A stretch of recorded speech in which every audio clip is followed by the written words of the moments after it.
Wow, it's so great to see everybody. Thank you all for coming.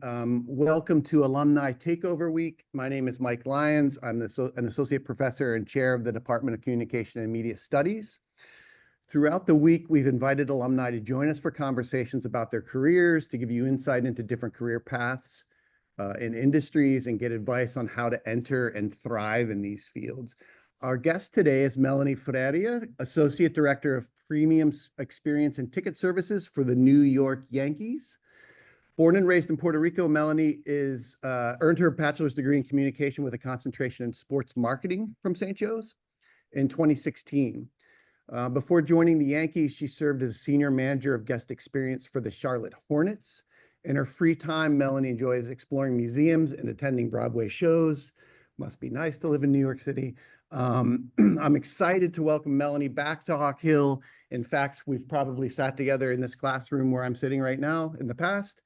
So I have a list of questions that I'll be asking Melanie, and then we'll have Q&A from the listeners. So Melanie, welcome again. Thanks for coming. Thank you. It's really great to have you. Describe your current role, your job, the core responsibilities. What does a typical day look like for you? Yeah, so it's a bit complex, but kind of summarize it. I oversee benefits, events, experiences for our revenue department. So essentially any premium client from Chanel, Warby Parker, all the way to general season ticket holders or fan base. So anyone that has some sort of ticket package, I'm in charge of making sure that they're engaged with, we have events for them, we have their benefits enacted, all that stuff, along with leading our service strategy, which essentially means making sure that everyone's engaged with and comes back. And at the end of the day, it's a business so that they keep spending money with us. So keep them happy to keep them spending some money on the Yankees so we can get some players in here. So Are you in Yankee Stadium right now? yeah, so they're behind me. But the good thing about Yankee Stadium is when you walk in, you see it's full of pictures of legacy. So no matter how many years I've been here, it's very humbling when you're walking down and you see all these historic images on the wall. So it is. Yeah, I can't imagine. I mean, there's no more historic franchise in all of sports, probably. So what's a typical day look like? Yeah, so I get in around 9:30 on a non-game day. And then right now we're working on launching a reward system. So we have a rewards profile, just how like Chick-fil-A, Starbucks, Dunkin' has. You spend money, you can use those points to kind of like redeem items. So right now, a big core of it is getting ready for the season, which is getting ready to launch that platform, along with planning our events for the season. So most people don't know that when you work in sports, everything in the off season is planning towards the next season. So the season's coming up actually next week. Well, opening days next week. So then we're making sure that everything's straight leading up to that. So a typical day right now is making sure that all our events are kind of scheduled in the docket. We have all our client invites ready to go, and all of those processes are in place. Once the season starts, then it's more reactive, right? It's like, what game day events do we have? Are they staffed? Are they fulfilled with clients? What else do we need to do to make sure that these events run smoothly? So it's planning right now and then acting on those plans once the season starts. And so on a typical game day, you would come in, you'd be at the game, right? Yeah. Kind of working. Yeah. So your day is just different. Long game, long season in baseball too. So yeah, that's right. So how did you get into this career? So when I was in high school, I played sports my entire life. I played around like 4 or 5 sports in high school. And I injured both my knees when I was playing down in high school. So I hung up the jersey and didn't pursue the collegiate level. So I was like, okay, let me see, pursuing the career-wise. So I remember seeing the LeBron James Sprite commercial. You guys probably a little too young to see that, but I was like, wow, I want to do that. That's cool. Like, you interact marketing and sports. So then I got to St. Joe's, and then I took a few sports classes. Kind of really started off in the business school, realized I'm not very good at math. I was like, I need to kind of transition over to something that is better suited with my skill set. And then I decided to go the communications route, but then still concentrating on that sports business side of the world. When I was at St. Joe's freshman year and sophomore year, I worked for the women's basketball team. So I was a manager for them. So I was able to see kind of like the operational side of the team and everything that needs to be done on the back end. And then my junior and senior year, I worked for Hagen. So more of the marketing promotions route of it all. So got exposed to kind of different things that those sports can provide. Graduated, didn't have a job. Moved to Charlotte, figured it out. I literally had no job, and I worked game day scanning tickets, and then worked my way up from there. But always had a passion for sports, just of how it brings people together more than anything. Like you look at the World Cup, you look at the Olympics, like no matter if you're a sports fan or not, the way that sports unites people, no matter what's going on in the world, is really beautiful to see. And again, no matter how much of a sports fan you are, coming from Puerto Rico, everyone's very passionate about sports, and especially when it comes to the Olympics, putting that flag on your chest. So that's always carried a heavy weight with me. So it was always sports for me, always. Yeah, it plays this really interesting role in our society. So did you intern or did you do an internship, or was your work at Hagen and Yeah, so I didn't have an internship, which I think is something that everyone should really be okay with if they don't. I think everyone tries to push you to have them. It is easier to get into sports with an internship. I'm not gonna lie, it is easier. But I didn't have that kind of like advantage. I worked through college. I was a yeah. server. So I worked at Landmark, and I worked as a traveling manager, and then I worked at Hagen, right? So like for me, it made more sense to do stuff on campus than go external or core or co-op, just because of how my kind of schedule aligned and the college life I wanted kind of to live. But then it took some hustle out of college to kind of get to the point of getting that full-time role, just because I didn't have that immediate into like the internship role. Yeah, that's interesting. There are a lot of students I think that find themselves in that situation Yeah. where intern and some students, and I was in the same boat when I had to work through college, work in the summers and stuff like that. So let me ask you about that hustle a little bit. Uh, Sports is kind of, and correct me if I'm wrong, I've never worked in sports other than journalism, but it's notoriously hard to get into. Yeah. And so what are some interviewing and networking tips that that you have for students? I know there's students here who are sports marketing people Yeah. and want to get into it. Yeah, so honestly, I am currently like I was hiring for a role, and I've been hiring for game day role, so I am in the perfect position to answer this question because I'm now on the recruiter side of it all. Yeah. I truly look for people that have worked game day, right? Like I get the internship is great. A lot of internships in sports are through connections, so I am partial to giving people a chance that don't have those connections because I didn't have them, right? So if you live in a major city like Philly, like you have the Eagles, you have the Sixers, you have the Flyers, you have the Phillies, like you have all these major sports teams that have games. Get a game day role, right? Ticket taking, guest services, fan experience. They're all part-time seasonal roles. I look for that predominantly just because like everyone's able to do that. They'll nine times out of 10 hire you unless you have something in your background check. But they're very easy entry-level roles. They're game day roles. It could be concessions. It doesn't really matter. Just get in the building. Once you're in the building, you're bound to meet some people, right? When I was at the Hornets and at the Panthers part-time, like I was like, okay, I'm in a very entry-level role. Like doesn't get more entry-level than this. Now let me yap and talk and meet some people and see where that gets me. And it got me promoted in 6 months to the front office, and my job was to open the door for Michael Jordan and his office. Right, very standard role, but hey, it got me in front of the executives before anything else. So while I'm looking at resumes, like when I was hired for a role, I think I had over 550 resumes I went through. If you Mm, didn't work in any type of like game day position, or you were a referral, I really kind of moved on. Aside from the internships, right? Because like there has to be some hustle that you are willing to work the late nights, the bad pay, all that stuff to get into industry because you're competing with a lot of people. It's a very high demand, low supply industry.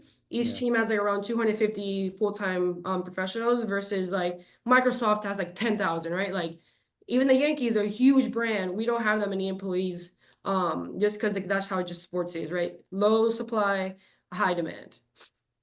Interesting. So, yeah, I was on a committee last year that was recommending interns or not interns, seasonal work for the Eagles, and I Yeah. was astounded by how many applications there were. Yeah. It's And I incredible. like I hire everyone I've hired full time the last 3 years have come through my seasonal roles. So Yeah. I hire game day staff and I have part-time admin staff that every time I have a full-time opening in my team, I will always look at them to promote them first, grow from within, and then if they're not fit, I'll go external. But somewhere like the Yankees, like where it's very traditional, you try to grow from within because you try to build kind of that legacy that is built in this with on the field throughout in the office too. So Sure. always start in those roles. Even for those entry level roles, are you looking, when you look at resumes, do you look for like some kind of expressed interest in sports, some kind of Yeah. background? Is that I important? think I think yeah, I try not to, but at the end of the day I do, just because it's a tough industry, right? It's like working in media, working in fashion, with entertainment. Like the hours are very long, is a tough schedule no matter what league you're working in. So showing the interest in sports just shows that you understand the nature of the industry. This is not a 9 to 5. Like for us in baseball, it's the toughest out of all the leagues. It's 81 home games.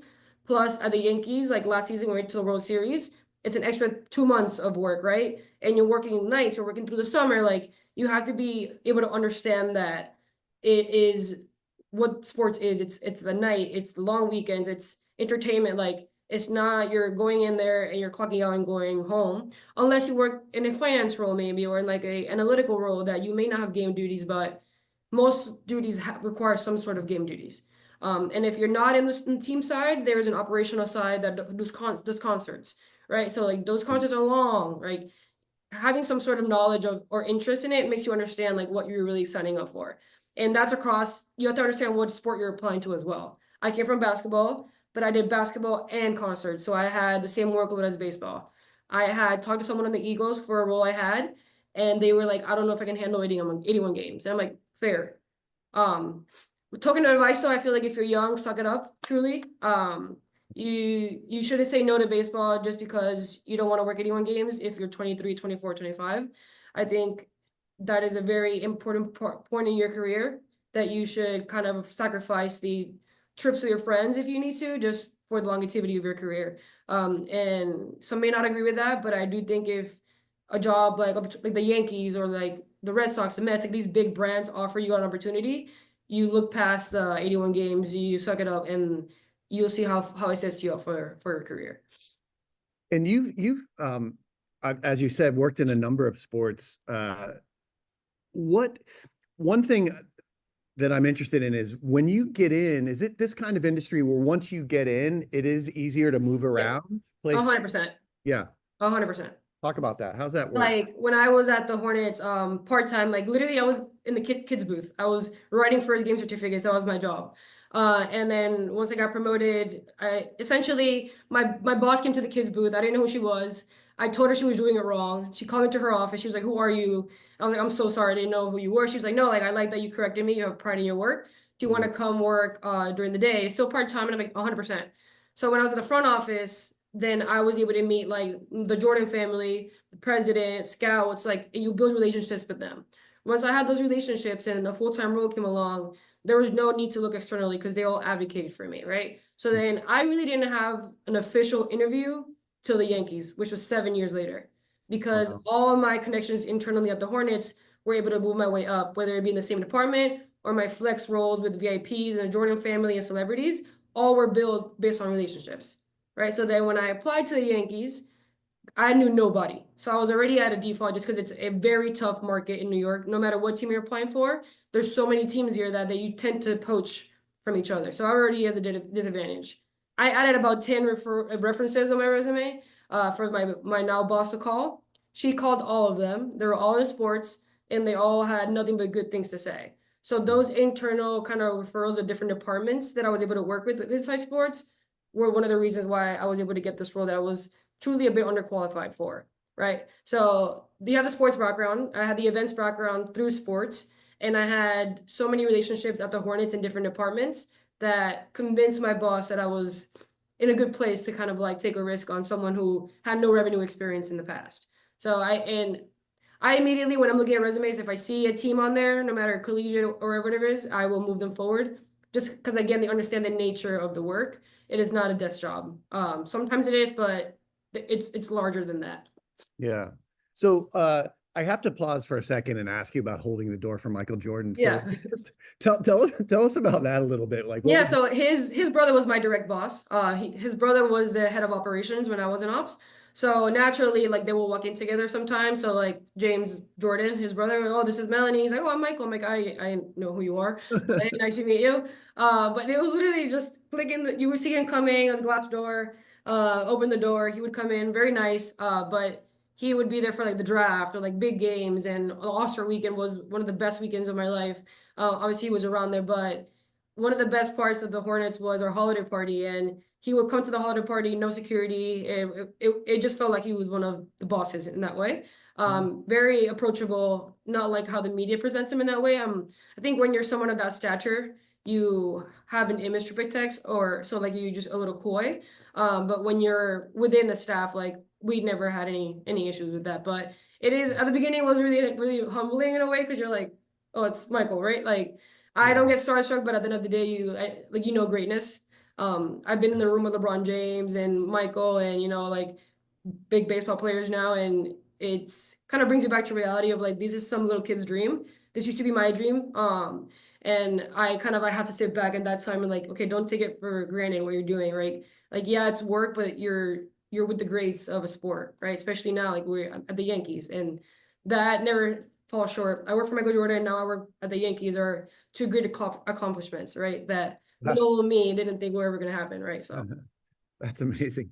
All right, let's take it down to some nuts and bolts. So, what are some things that you would, or what are the things that you wish somebody would have told you when you were in college about all kinds yeah, of stuff? I think multiple things, but I'm gonna go with first, like, don't get stuck on what you want to do so early on. Like I was dead set on partnerships. I wanted to do partnerships, marketing campaigns. I wanted to be on that side of the world. I was like, that's what I want to do. And that obviously has not played out for me in a good way. I was able to then, since I hustled through the ground of it all and the operations of it all, it opened my mind to like other things in sports. Like a lot of you guys have no idea the types of jobs that are in sports. Like I'm still learning about new roles, right? If you're stuck on like I want to do analytics, I want to do marketing, like you won't be able to explore other like avenues. And that led me to where I am now. Like if I would have been stuck on partnerships, I would have never opened the door for Michael. I would have never worked All-Star Weekend. I would have never done all these things that I've done now, because I would have been kind of dead set on doing more of a partnership activation role, right? Opening my eyes up, being like, hey, I'm in there, I'm in sports. Doesn't really matter what I do. I'm going to succeed at anything I do. I'm going to put my head to it. It opened the doors for more opportunities. Like, do not pigeonhole yourself in a singular thing. Like, if you want to do marketing, sure, maybe in the future. But if you have an opportunity to put some chairs on the floor at Wells Fargo, do it. Like, you don't know where that may lead you. Like, you may be now interested in stadium operations, like, which, side note, is one of the most important jobs.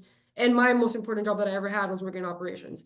It really opens your eyes to like other parts of the business. And biggest thing there is like, be okay with doing stuff that you're uncomfortable with or that are not glamorous. Like operations is the least glamorous job in sports. It is the most important job in sports. And people have respect for you when you do it, right? So one is like open up yourself to like different roles. And then second, as a person who recruits now, don't apply for jobs that you're severely underqualified for. One thing is your entry level applying for a coordinator role, that's different. But like if you're coming out of college, don't apply for that director role. Like it's just like you're just wasting so much time. You're wasting your own time, honestly. Like I applied to so many roles that was like severely underqualified for, that I could have had my energy elsewhere. Right. So I applied to those entry level roles that you're underqualified for. Like the job I have now, I was underqualified for, and I still got it. But I had some experience already, right? Like there has to be some baseline there. Like you're save yourself the time. You're better off getting a job, part-time job, and working your way up than applying to the VP job at the Flyers. Like it's just not realistic, and you're just wasting everyone's time. And I say that because I used to do it, because I was like, might as well shoot a shot, right? Like you miss 100% of the shots you don't take, you're gonna miss those shots. You're not gonna get it. So put that energy elsewhere, right? Yeah, that's really good advice. You don't know what you don't know. Yeah, 100%. Yeah, one of the things I always tell students about internships is like even if you hate it or jobs like that, that's useful. That's productive Yeah. to know that you don't like something. So give me explain for a second what operations is. I assume that's like Yeah. the operation of a game or a concert or something. Yeah, so there's around three different types of operations. There's stadium/arena operations, there is ticket operations, and then there is like the team operations, right? So I was in the stadium event operations, which essentially you run the building, right? So there's a maintenance side of it, making sure that the building is under maintenance. But I worked on the guest experience slash like building experience side of it all. So it's making sure that the building is up to standard, that concerts are ready to go, that all like seats are tagged on the floor, that the artist is happy with how the venue looks. That nowadays, like when concerts come to like stadiums, like they like the building decorated, right? So when Travis Scott came to Spectrum Center, we decorated the stadium like a carnival, right? So there's extra touches you have to put now in buildings that before you just come to a show and enjoy the show. So it's anything from making sure that ingress goes correctly. So like ingress is people coming into the building to egress, people leaving the building. So making sure that your ticket scanners are working, right? Like literally like everything when you go into a game or a concert that's functioning properly. You're scanning your ticket, you're going to your seat. Make sure your seat's not broken. If you have an issue that someone spills a beer on you, how do we fix that issue, right? It's everything from your experience inside the game, aside from the actual game, aside from the actual concert. So it makes the show go on, like truly. So Yeah, and that's one of those, like you mentioned, that's a way in, but it's not a way in that I think most students would think yeah. about, because it's not something you're kind of taught in college. Yeah, and it's not glamorous, right? Like it's really not, but it is one department that I can guarantee you works with every single other department in the building, whether it be basketball operations, because you have to make sure the court is ready for the players, right? Their locker room is all good to go. You work with marketing to make sure all the branding is up, right? So like every activation that goes on in the building runs through operations because they run the building, right? Nothing can go on in the building unless it goes through them. At a building like Yankee Stadium, where it's very coveted and very hard to get in here as an external person, like operations here, they run the building, like truly, like you cannot do a lot without their support. So it is the most intricate role in sports, in my opinion, aside from having to make the money, is being able to run the building. And I say that like every single team has an event operations team, an arena operations team, a stadium operations team.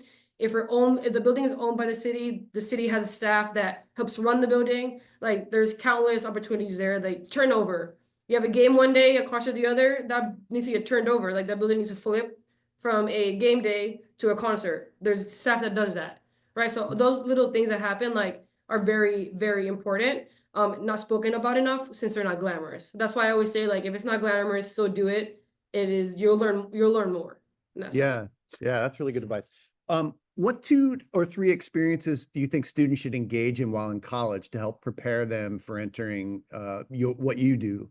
Yeah, for sure. I think my role, like this is kind of like I'm biased, but if you have the opportunity to serve, like be a waitress or a bartender, like I really think you should. Like it teaches you about time management, service, being under pressure, like client, like de-escalation, resolution. Like for me, serving kind of build character. If you could work at a sports bar, even better. It does build character, tougher skin, which is needed for such a tough industry. Like you will get criticized, you will get burnt out. Burnout is a massive part of this industry. Like you do get us by August, we all hate each other. Like we're all cranky. We've been in the building for so long. 60 games already have passed, right? So like serving really does prepare you kind of mentally in that sense.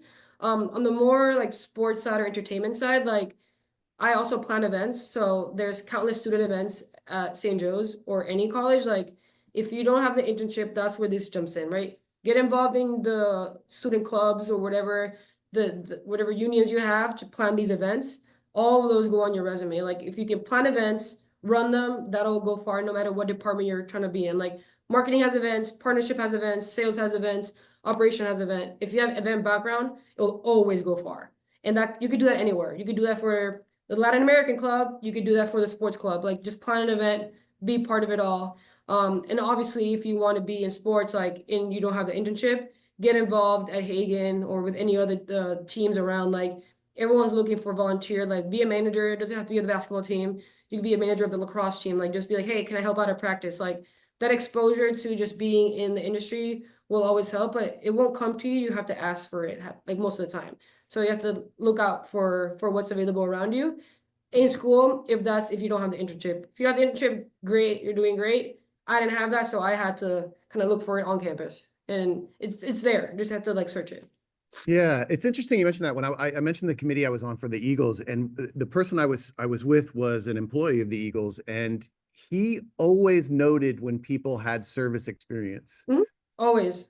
And I found that really interesting. Yeah. Bartending, serving, waitressing, all that kind of stuff, just dealing with the public in general. Yeah, and my boss's boss, who's in charge of ticketing, so like nothing to do with forward facing. Yeah. He also says the same thing. He was like, I always look say if you served during college or you did something service oriented during college, because it does build character and your kind of priority shift to caring for others than yourself, which in most of these industries it is very important to just think of the customer first, because we are in a business, right? Like business, you have to make money, right? So like you make money with the customer. It all comes together in that sense, and I think service just instills that in you naturally. Yeah, absolutely. So I wanted to jump in and see if there were any questions from folks in the audience. Danielle, how do I do that again? I'm sorry. No problem. I'm checking. Nothing yet. Okay, so guys, jump in with questions. Type them into the Q&A, and we'll fire those off to Melanie. In the meantime, we've covered some of this, Melanie, but what advice do you have for people as they're about to get into the job market? I mean, you covered a lot of this already. Are there things that people should accept, particularly in sports when they're looking at jobs and available? Yeah. I'll be candid. Like I always said, I'm never going to be in sales. So sales, aside from the game day positions, like sales is the one role that is easier to get into because they do turn over fast and there's fairly fast growth. I just knew I didn't want to be a seller. Fast forward now, I am in the revenue department, so I guess never say never. Not a seller, but I'm still involved in that role. I think I would take that back. That advice that I used to take on myself. If you can get into sports through selling, like get into selling, right? It does build a really good foundation.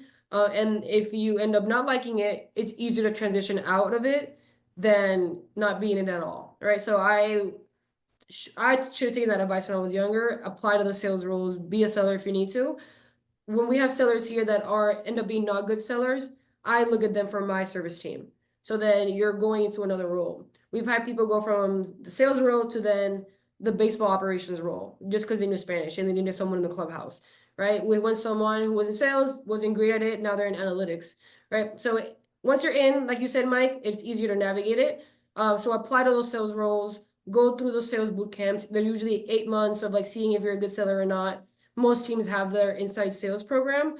So I do recommend going through those and applying to those. They are usually part-time roles that lead into a full-time role with like an end date. So that's good for you if you're planning. And then if you can't get into the sports world right away, look at like firms, like marketing, advertising, promotional sports, like sports firms, or any entertainment media. Like it's all in the same scope. Like sports and entertainment is one big branch. So if you can't get into a team, go the other route, which is going through kind of like these agencies in that sense. And it is very hard. So like just be mindful that it is very hard. Like you have to be okay with being in a part-time role for a year and a half, and financially that may be hard for some. But it is the reality of this industry. Like you will not make a lot of money at the beginning. And that's how I think they weed out the weak links or whatever it may be. It's everywhere in sports, not just one particular team. Like low paying jobs at the beginning, because again, supply and demand. Like you don't want to do it, well, we could find someone else. Until you make yourself like irreplaceable, and that's when you kind of like you can have a little more bargaining power. You get your work-life balance a little back because you have your leadership, whatever it may be. But my first couple of years, like I used to cry every Friday. It was tough. Like it's a very hard industry at the beginning, but you have to be okay with that. And if you're not, it's okay, but you have to be honest with yourself. If you're not honest with yourself in this industry, it will break you down, and you don't want it to get to that point where you're burnt out and it's affecting your personal life. So if you start in sales or you start in a role in sports, and you realize that the schedule's too much for you, like that may be a sign that this industry may not be for you. But don't take that as your weak. Just take it that you're meant for something else. Because it is tough. It is a tough industry at the beginning, especially. Do you find many folks come up through like minor league teams? Yeah. So in baseball more than not, because it's a pool, like literally a pool of teams. Basketball, there's some G League teams, but it's not as prominent. Like you start in your part-time more like NBA jobs. Same thing with NFL. I think the MLB is the one league where working in minor league is extremely coveted because there's so much hustle that goes on in working in minor league that everyone that works in the majors understands that. So if you can hustle in a minor league wearing the mascot suit, putting the tarp on the floor, and also selling tickets, like that is very recognized by people that work in the MLB. So yeah, and there's a lot of opportunities because there's a double A, single A, triple A teams. There's so many minor league teams that there's just a bigger pool. So it is a little easier to get in that way. So the nuts and bolts of a job search, if you think back on yours, sometimes I hear from folks that, by the time you see a job on LinkedIn, it's already filled, that kind Yeah. of thing. What's your recommendation to students for that kind of the basic beginning of a job search? Yeah. Apply, reach out on LinkedIn after, right? If like I should be better at LinkedIn, I should be checking more often. I'm not that great, but when I was applying, I applied to a job, then I went on their media guide online and tried to find an email, and then I would email them. Once you email someone, they're more likely to give you a shot. Not always, but apply. Your resume is gonna get lost in the pool, especially at the beginning of your career. Try to find someone internally and shoot them an email. Right. Yeah. A lot of this, like you said, is about connections and like who you know and getting in there. Try to find one person you know, or maybe someone that knows somebody, or just find their email online. Most of these emails are public, so just shoot them an email. But just applying is not going to be enough unless you have a spectacular resume, which at the beginning of your career, you probably won't, just kind of the nature of like, being young. And then on the flip side of that is please go to the student resources and get your resume cleaned up. I probably look at a resume for no more than 2 seconds when I'm searching. I open it. If it's ugly, I move on. And that's the reality. If it's not easy to read at a first glance, I need to move on to the next one. And you could have a spectacular resume in terms of content, but if it's not organized, it's just not appealing to the eye, you'll get shifted over just because of how many we have to go through. So please clean up your resume. I'm not sure if that's just me, but like even my coworkers are like, that's not a good looking resume. It makes a difference. It makes a difference. Well, I mean, it says something about somebody if they don't Yeah, have time. I mean, that's your introduction to everybody, right? exactly. That's your elevator pitch, right? On Yeah. paper. Yeah, take your time. All right, there's some questions coming into the Q&A. So here's a question. I'm starting a role as a game day security for the Phillies this season. What advice do you have as I start this job next week? Yeah, great. Honestly, congrats. That's kind of the other side of the operations. I was in guest services, security is the other branch. When you start, make sure that you talk to your supervisors, be like, hey, like, what else do you need? Like, always before you leave the night, hey, before I leave, do you need anything else? Like, always be proactive. Like, no matter what it is, clean up the paper on the floor. Like, doesn't matter what it is, always show like you're going above and beyond. Those little things do make a difference. And then once you're kind of like in there 2 weeks, 3 weeks, a month, you can start asking the questions like, hey, is there any additional help you need with? Can I come early and help out? Like it's that extra work you're doing that will go far in security, especially like staff always has to come in early apart from your regular call time because there's players in the building early, right? There's staff in the building early. There is your usual call time, and then there's people that come before that. Try to get into the space where you're coming before the regular time because that means that people are trusting you and you have a little more of an important role. But you have to kind of like start that networking early and make sure that you're one of the people that they can reach out to when they need kind of additional help. That's great. So one question here is going back to your time at St. Joe's and this the process of getting jobs and working with teams on campus.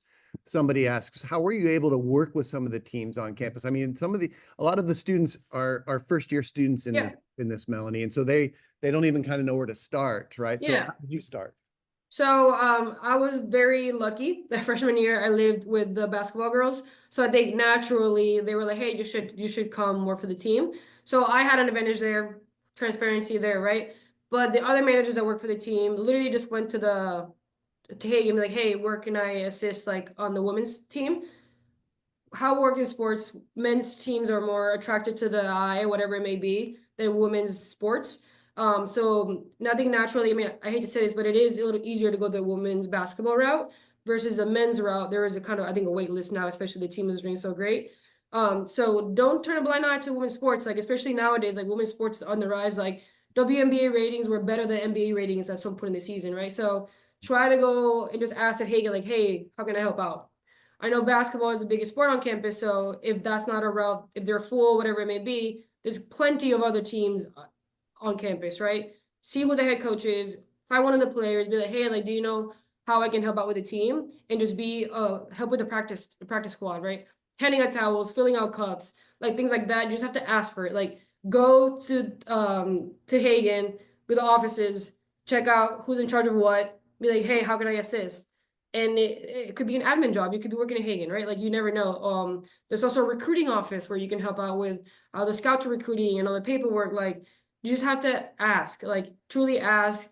Go to the business school, go to the sports professors who work with some of these teams. Hey, where can I help out? How do I get to coach? Like all those things. Like, but you have to be proactive. They're not going to come to you, especially in this niche sports. Yeah, that's good advice. I imagine this comes in really handy with the Yankees, but somebody asks about speaking multiple languages. Yeah. How does that help out? I can imagine. Honestly, like you'd be surprised. I am in the Bronx, which is predominantly Dominican and Puerto Rican. I work in baseball, which is a lot of Latinos. Yeah. I'm the only one in my entire department of 75 that speak Spanish. So for me, it is very, very, very helpful. I help the legal department sometimes translate some like lawsuits and like inquiries and things like that. Like, knowing a single language will never not be an advantage. Whatever that language may be, it just helps me that in baseball is great. So when we have like meet and greets, whether it be with alumni or current players, I'm usually the one handling it because I can talk to the players. And then in terms of relationship building, if you speak Spanish and you're Latino, like you understand that culturally relationships matter. So since I am the only one that speaks Spanish, I have a great relationship with some of these players that usually wouldn't happen at a team like the Yankees, where the players are very coveted and like very kind of like separate from the business side, right? Mm. But through me speaking Spanish, I build those relationships. Whenever we have meet and greets, it's like we're best friends. So for me, it does help me.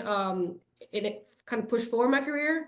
So I do become more valuable when I am able to talk to talent, big players, and kind of like build those relationships naturally and organically. Mm. So here's a question. Hi, Melanie. I've been to a baseball game, so I know what the culture is like outside the office. What is the culture inside the office? Yeah, so I'll touch on like the Yankees just because like it's baseball. I think there is a understanding of what the Yankees are and its tradition. And back when George Steinbrenner was the owner, if you're not familiar, he was called the boss, right? Very much like you come in a suit and tie every day, you come in at 8 a.m., you leave at the end of the game, right? Some of those things have kind of changed when his son took over the team. But I think inside is how your boss makes it. There's company culture, which is where the Yankees is tradition, greatness always, that's what's expected. But then my team, I think I'll speak on myself. I think they have a leg up, that fact that I'm a younger manager.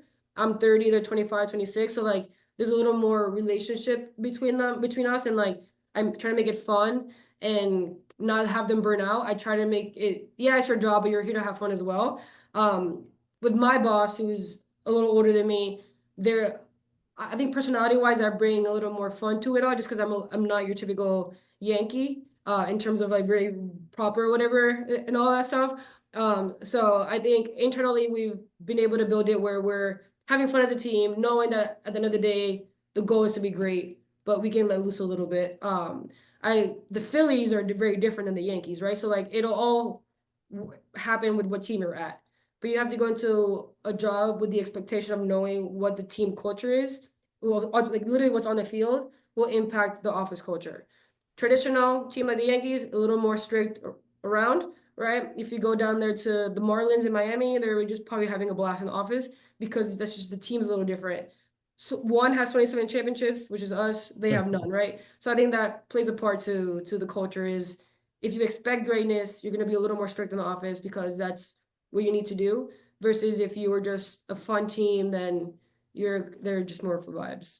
Anything. Yeah, I mean the huge news recently when they got rid of the facial Beard. hair thing. Yeah. I mean, I'll Yeah, never. and honestly, like the boys in our sales staff had to shave, too. So Really? yeah. So now they have their beards and whatever maybe, but some people stick to tradition and they want to keep Yeah. shaving. And like Aaron Judge, or captain, like he's like I'm gonna shave, like I don't really need a beard, like I think he wants to be in the pictures on the wall like everyone else, clean Yeah. shaven. So I mean, I'll never forget when Johnny Damon went to the Yankees, yeah, shaved his yeah. beard, and seeing that was amazing. Okay, here's another one. Based on your experience working in professional sports and with St. Joe's Athletics, how would you say working in professional sports is different than college athletics. Yeah, very different. I think I've also worked for some pretty big teams, so that changes a lot. In college athletics, it's like minor league, so you have a lot of hats on, right? Like I remember we were playing UConn, and I was making peanut butter sandwiches in the locker room while the game was going on, at the same time as like running towels and putting in a pizza order for after the game, right? So you're kind of like moving around in different directions. Once you get to professional sports, you have one duty. That duty branches off into different tasks, but your end goal is one, right? Versus when you're in college athletics, like, yeah, you may be a team manager, but you may have to run and go to CVS, and then you may have to run and put a food order in, and you're making sure that the whole thing runs, helping the coaches out in that sense.